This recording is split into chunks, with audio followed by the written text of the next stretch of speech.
Bonjour à tous et particulièrement aux investisseurs solidaires. Ce matin, je voudrais, par cette première vidéo, vous faire le point de la situation financière du réseau des sociétés coopératives de microfinance. Par un audio hier, j'ai essayé de peindre le tableau de ce que devrait être un club des investisseurs solidaires. Et donc la situation financière du réseau des sociétés coopératives de microfinance est la suivante. Comme toujours, on devrait commencer par les entrées, par les engagements. Je vais présenter seulement le compte résultat. Par les entrées, les engagements. En termes d'engagement, de 2019 à 2021, au 31 décembre 2021, le niveau des engagements, des engagements, se situait autour de 338 millions de francs CFA et poussière. Donc, des personnes qui ont décidé de faire route avec nous, de cheminer avec nous, et le total des engagements de septembre 2019 au 31 décembre 2021 est de 338 millions de francs CFA. Bon, les 338 millions de francs CFA ont-ils totalement été libérés? Non. Il y a une bonne partie de ces fonds qui ne sont pas encore libérés.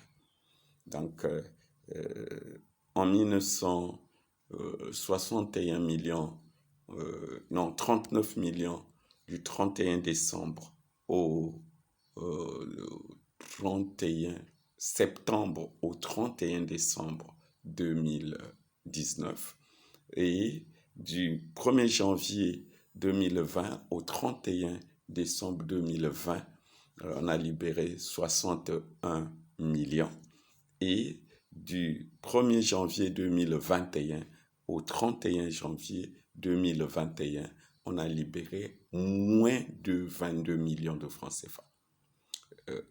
Premier constat, c'est la chute vertigineuse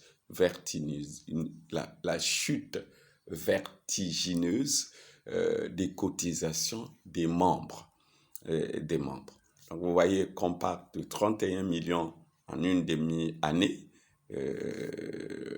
parce que c'est en une demi-année pratiquement, pour partir de 2019, pour monter à 61 millions en 2020, et en 2021, on chute brutalement à 22 millions. Donc, on est dans un processus de détruire la structure depuis cette période.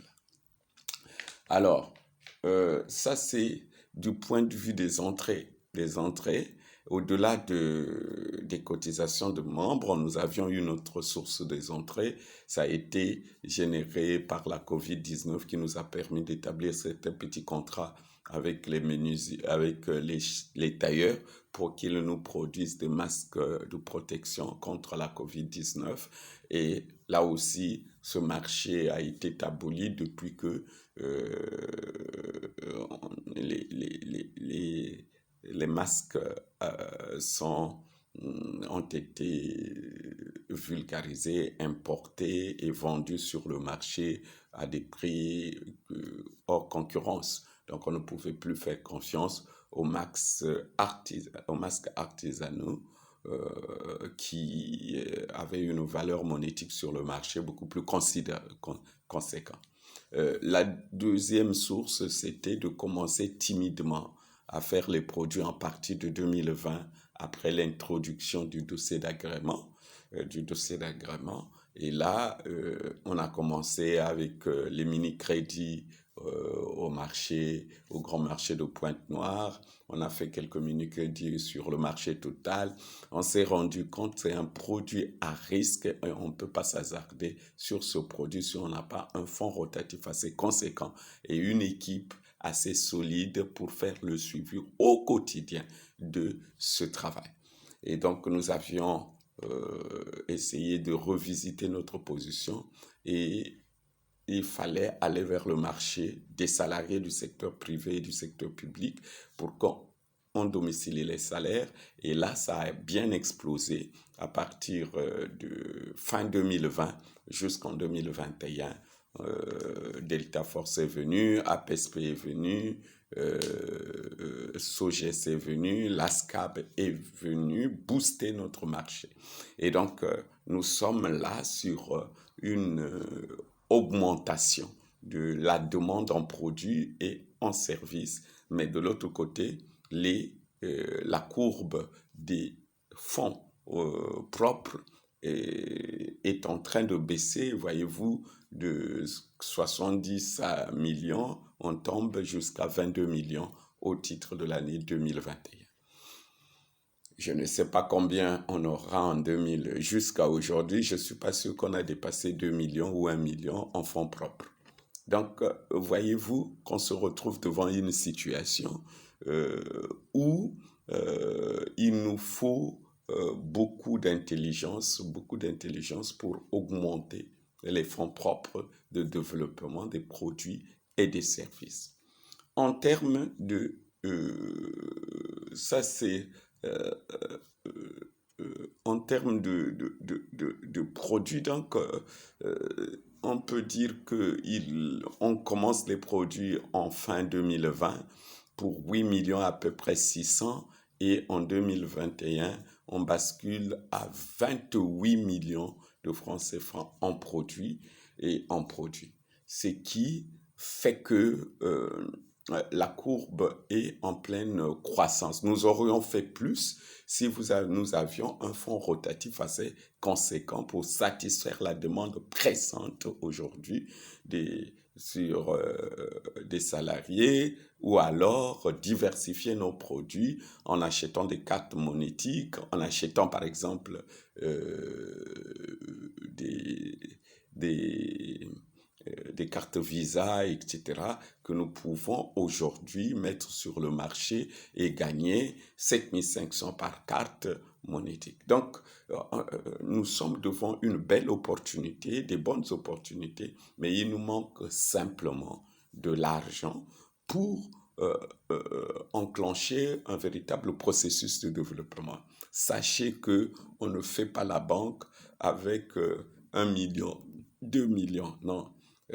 Surtout pas à la dimension où nous nous sommes projetés. Nous avions des charges locatives. Je vais parler donc du compte et charges. J'ai terminé du compte et produits pour vous parler du compte d'exploitation. Donc, le compte des charges est passé de 68 millions en 2020 pour descendre à 51 millions en 2021. Ça veut dire, waouh, vous dépensez beaucoup. Oh là là. Ça veut dire, bon, il ne faut pas faire les affaires, surtout pas la finance, si vous rentrez, si vous êtes pas habitué avec les millions, à part les millions, à part les millions. Donc, si vous ne pouvez pas supporter ça, parce qu'en banque, dans des structures financières, on parle milliards, on ne parle pas millions. Quand vous parlez que millions, ça veut dire que vous êtes encore vraiment un bébé. Et c'est pourquoi nous sommes un bébé de la microfinance encore. Pourquoi 68 millions et les postes de charges les plus élevés restent les charges locatives. Nous sommes au centre-ville à 800 000, au grand marché on était à 500 000 et cette charge locative a augmenté à partir il y a 3-4 mois où nous avions pris les locaux à Brazzaville qui coûtent à peu près 350 000. Donc, cumuler tout ça, ça nous fait pratiquement en charge locative 1 650 000. Multiplié par 12, nous sommes autour d'une vingtaine de millions en charge locative par année. Et si l'autre charge, poste de charge, c'est les charges salariales et qui tournent autour de 2 millions. Quand vous multipliez 2 millions par 2, parfois ça oscille jusqu'à 2 900 000, 2 800 000 quand on prend des équipes pour aller sur les terrains. Pour vous avoir, pour que vous deveniez des investisseurs, il faut des chargés d'affaires qui vont sur le terrain, qui vont travailler, et ces chargés d'affaires doivent être rémunérés. Et la rémunération de ces chargés d'affaires coûte, c'est pas gratuit, c'est pas des gens qui sont là pour vous caresser, ils sont là pour l'argent tout d'abord, pour travailler, oui, mais à contrepartie pour que on les rémunère. Et pour les rémunérer, il faut de l'argent. Alors, vous avez des charges locatives qui tournent autour entre 36 millions et 24 millions. Vous retrouvez pratiquement à des seuils de charges qui s'excèdent. Donc, pour moi, c'est justifié. Il n'y a pas de problème à ce niveau-là. Alors, quelle est donc la solution? La solution, c'est de doter la structure d'un fonds propre de développement qui va le permettre d'enclencher un processus de produits, d'augmenter les produits pour basculer. Déjà, la tendance est bonne. On est parti de 68 millions en charge pour des produits de 8 millions avec un résultat négatif autour de 59 millions de francs CFA, de moins 59 millions la première année. La seconde année, on est passé de produits des charges de 51 millions en essayant de compresser un peu de 10 millions pour obtenir un résultat des produits autour de 30 millions pour avoir un résultat de moins 22 millions. 22 millions et donc on est sur vraiment une bonne pente. Les 3 ans dont je parlais pour un véritable retour sur investissement était possible à tenir. Si est possible à tenir, nous sommes encore au premier trimestre, si nous pouvons avoir un fonds rotatif conséquent. On parle technique, là, un fonds rotatif conséquent. Ce que j'appelle fonds rotatif, c'est le fonds propre de développement des produits et des services. Pour garder la même tendance de compression de nos charges, pour qu'on avance. Alors, comment faire pour avoir ce fonds propre de développement? La première chose, à mon sens, c'est de dynamiser nos clubs des investisseurs pour que ceux qui doivent payer le reliquat parce que c'est en fait eux qui sont en train de tuer la structure. Ceux qui n'ont pas libéré leur part jusqu'à aujourd'hui. Maintenant, si nous comptons que sur ces indécis, sur ces éternels satisfaits, sur des personnes qui ne sont pas bien formées, qui n'ont pas le bon profil d'investisseurs pour compter, pour dynamiser ces cigales, je pense que la marge de ceux qui comprendront est très minime parce qu'on est dans un environnement où on a peur,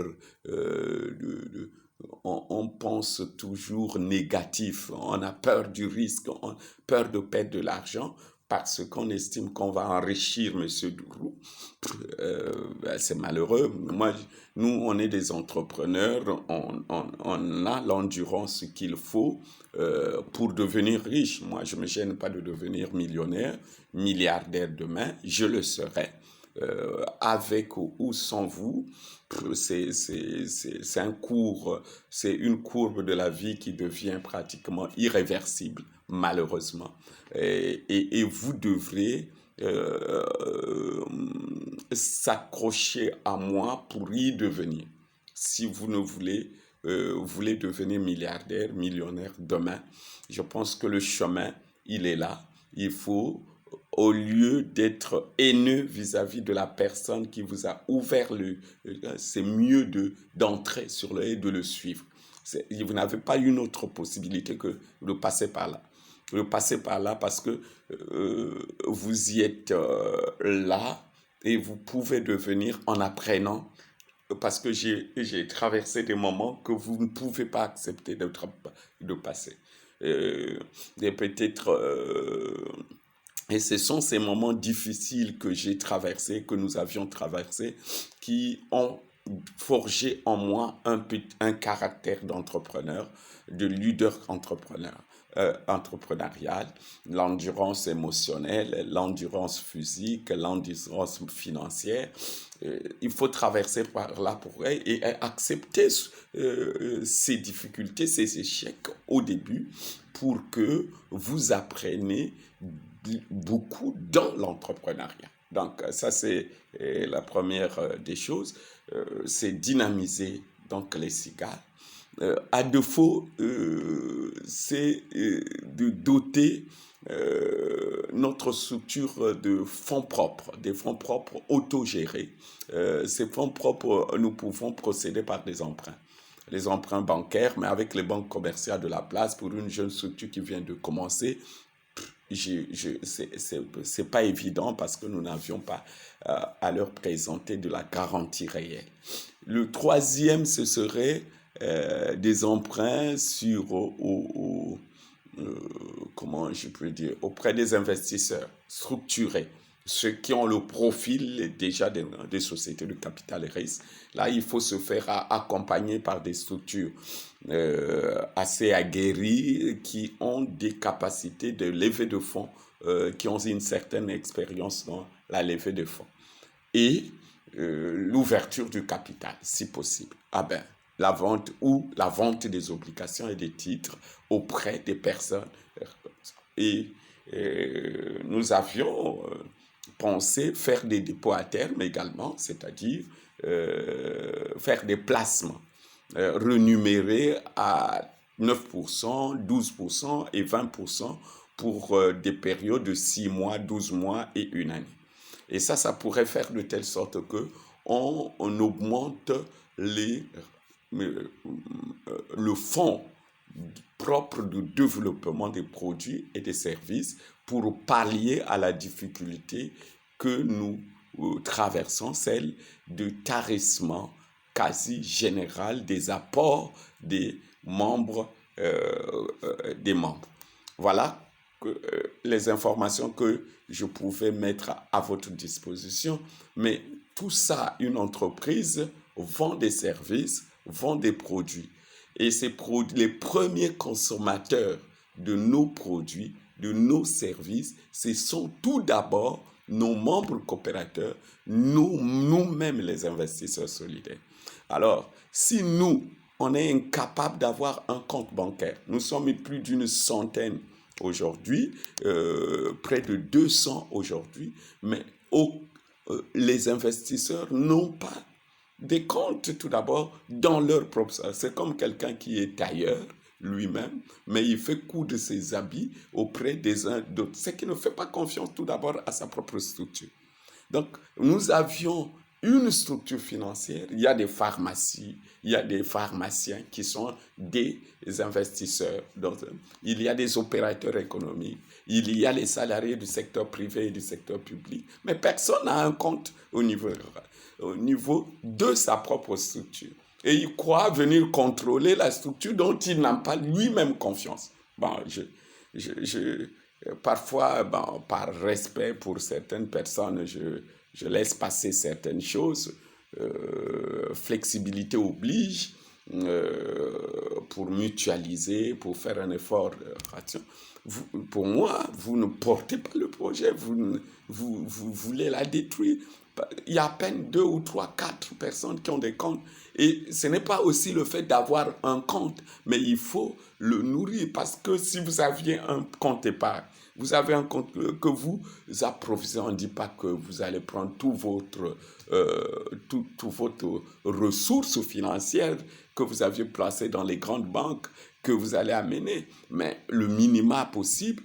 Mais cela fait qu'on a une certaine trésorerie, on peut prendre le risque sur cette trésorerie pour faire un certain nombre de choses. Mais si vous ne le faites pas et vous attendez un miracle que ceux qui sont à l'extérieur viennent, mais si vous posez la question vous-même, est-ce que vous aviez un compte épargne? Est-ce que vous avez un plan d'épargne? Est-ce que vous aviez un compte courant? Est-ce que vous l'approvisionnez? Tous les comptes des investisseurs sont dormants. Et comme ça, dormant, pourquoi? Parce que, bon, ça donne l'impression que vous n'aviez pas confiance à votre propre succès. C'est comme si vous fabriquez des pains dans votre boulangerie et vous savez que votre pain a du poison et malheureusement, vous voulez le vendre à d'autres personnes. C'est quoi ça? Non, c'est tout d'abord l'ICA. C'est pourquoi je reviens sur les clubs des investisseurs pour la gestion alternative et locale de l'épargne solidaire. Tant que les clubs ne fonctionnent pas, ne sont pas dynamiques. Je vais faire d'ailleurs une vidéo également sur ça, sur la dynamisation des clubs des investisseurs et je vais mettre à votre disposition un certain nombre des outils, notamment le guide de création, de développement des cigales. Je vais également mettre à votre disposition le plan de dynamisation de votre cigale que vous allez mettre en route vous-même. N'attendez pas que M. Dourou fasse tout du A à B. Et après, vous m'appelez autocrate. Bon, si vous ne faites rien, la nature a horreur de vide. Si personne ne vient, on convoque les réunions, personne ne se prononce. On appelle, personne ne vient. Qu'est-ce que je fais? J'avance. Tout de même, il y a un entrepreneur à côté et il y a des investisseurs. Et les investisseurs individuels, si vous n'arrivez pas à créer votre communauté, je vous ai donné là une bonne opportunité pour vos business personnels, hein, à créer votre communauté, à créer votre propre marché, parce qu'aujourd'hui, si chacun de vous veut vendre quelque chose, il a déjà potentiellement un marché qui existe. Si vous voulez vendre les chaussures ou les cravates, vous aviez déjà à l'intérieur des cigales, de la salle de formation, parce qu'il regroupe tous les cigaliers, vous aviez là une possibilité d'avoir un marché, une communauté des affaires qui pourrait se solidifier au fur et à mesure que nous avançons. Pourvu que vous ayez des petits projets communs, et des projets communs, vous allez partir vers des projets individuels. Donc, on part d'un projet commun qui appartient à tous les cigaliers, Facile MF, et les autres projets que nous sommes en train de développer par appel à souscription, qui ne vont pas appartenir à tous les cigaliers. Il y a un seul projet commun, c'est la structure financière. Les autres projets, c'est des groupes, ceux qui accepteront de prendre des parts dans les différents projets que nous sommes. Et ça aussi, ce serait des lieux de fédération pour fédérer des énergies et des ressources. Mais une fois qu'on a réussi là, au niveau de chaque cigale, s'il y a un projet commun, sur laquelle tout le monde se mutualise et on va basculer sur les projets individuels qui feront que vous avez déjà au niveau de votre cigale un marché, au niveau des projets communs à dimension réduite un marché, au niveau de grands projets communs, tous les cigaliers, un marché que vous pouvez profiter au maximum. Donc, pour avoir ce fonds, la solution c'est le fonds propre de développement. Pour cette année, le challenge, c'est avoir le fonds propre de développement de produits et de services pour élargir la gamme de produits. Et c'est le challenge que nous avions ce mois. Et nous devons nous battre pour ce challenge. Et c'est ce challenge qui va booster les affaires dans chaque département.